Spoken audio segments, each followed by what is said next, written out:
ኑሃሚንና አቶ ተሰማ እንግዲህ በመጨረሻም ከአቶ ሌኩን ቤት ወጥተዋል ማለት ነው። ከአቶ ሌኩን ቤት የወጡት ደግሞ አቶ ሌኩን ቤት ተከራይቶላቸው ነው የወጡት ማለት ነው። ሰላም ሰላም ቤተሰቦች እንዴት ናችሁልኝ? እኔ ያለው ፈጣሪ የተመሰገነው በያላችሁበት ሰላማችሁ ብዘት ትርፍርፍ ይበልልኝ። ለዚህ ቤት አዲስ የሆናችሁ ሰብስክራይብ፣ ሼር፣ ላይክ እያደረጋችሁ እንድትቀላቀሉ በትህትና ጠይቃችኋለሁ። ኑሃሚ ክፍል 33 እንግዲህ ተለቋል። ክፍል 33 ላይ እንግዲህ አቶ ተሰማና ኑሃሚ ወደ ተከራየላቸው ቤት ገብተዋል ማለት ነው። ኑሃሚ እዛ ቤት መኖር የለባትም። በፊት እንኳን አብረን ወይም ደግሞ ኑሃሚና ናሆሜን ለማጋባት ነበር እዚህ ቤት ያመጣህን። ስለዚህ ከዚህ በኋላ እዚህ ቤት የምንኖርበት ምክንያት የለም። እዚህ ቤት ቁጭ ብለን የአንተን ትዳር የምንበጠበጥበት ምንም ነገር ምክንያት የለም ብሎ ለአቶ ሌኩን ተናግሮ ነበር እና አቶ ተሰማ አቶ ሌኩም ደግሞ አንተ ጓደኛዬ ብቻ ሳትሆን ወንድሜ አብሮ አደገኝ ነክ፣ ስለዚህ እንደዚህ በቀላሉ አውጥቼ ዛሬ ይሄን ነገር አይቼ ባለው ብዬ ወይም ደግሞ ልጅ ላይ ይሄ ነገር ታይቷል፣ ልጄ ሚስት ልትሆን አትችልም ብዬ አውጥቼ ጎዳና ላይ ልጥል አይገባም። እኔ ላንተ የምችለውን ሁሉ አረግልሃለሁ ብሎ እንግዲህ ቤቱን እስከምገዛው ድረስ ብሎ ቤት ተከራይቶላቸው ከዛ ቤት ልብሳቸውን ጓዛቸውን ጠቅልሎ ወጥተዋል ማለት ነው።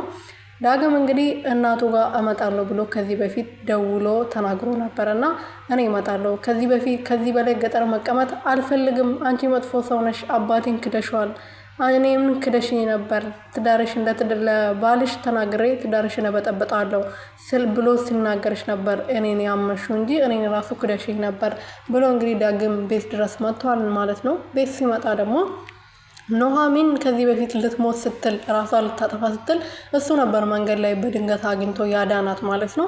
አሁን በድጋሚ ልክ እዛ ቤት ሲገባ እሷን ነበር መጀመሪያ ያየውና ኑሃሚን ራሱ በጣም ነበር የደነገጠችው። ይሄ ልጅ እዚህ ምን ይሰራል ብላ ለካ ስታስበው እንግዲህ ዳግም የሚባል ልጅ እንዳላት ወይዘሮ ዝናሽ እሷና ወይዘሮ ዝናሽና ዳግም ኑሃሚን ናቸው የሚያውቁት ማለት ነው፣ ሌላ ልጅ እንዳላት ማለት ነው። እና ልክ ቤት ሲገባ እሷ የጓደኛዬ ልጅ ነው ብላና ለአቶ ሌኩን ለሁሉም ሰው ያስተዋወቀችው ማለት ነው። ኑሃሚን ግን ልክ እዛ ቤት ሲገባ ነበረ የእሷ ልጅ መሆኑን ያወቀችው። ለማንኛውም እናትና ልጅ አውሮ እኔ ልወጣላቸው ብላ ስትወጣ በጣም ነበር የደነገጠው ማለት ነው። ዳግም እንደምታውቀው ማለት ነው።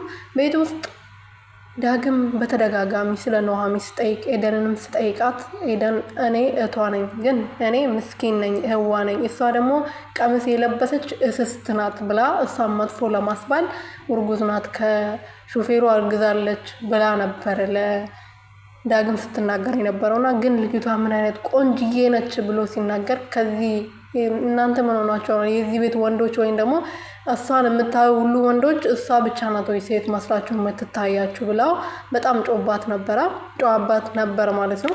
እና እንግዲህ ኤደን በብዙ ነገር በኑሃሚን ትቀናለች። ቤቱም እንዳይገዛ ብዙ ነገር እያደረገች ትገኛለች ማለት ነው። ዞሮ ቤቱ ይገዛል ብዬ አምናለሁ።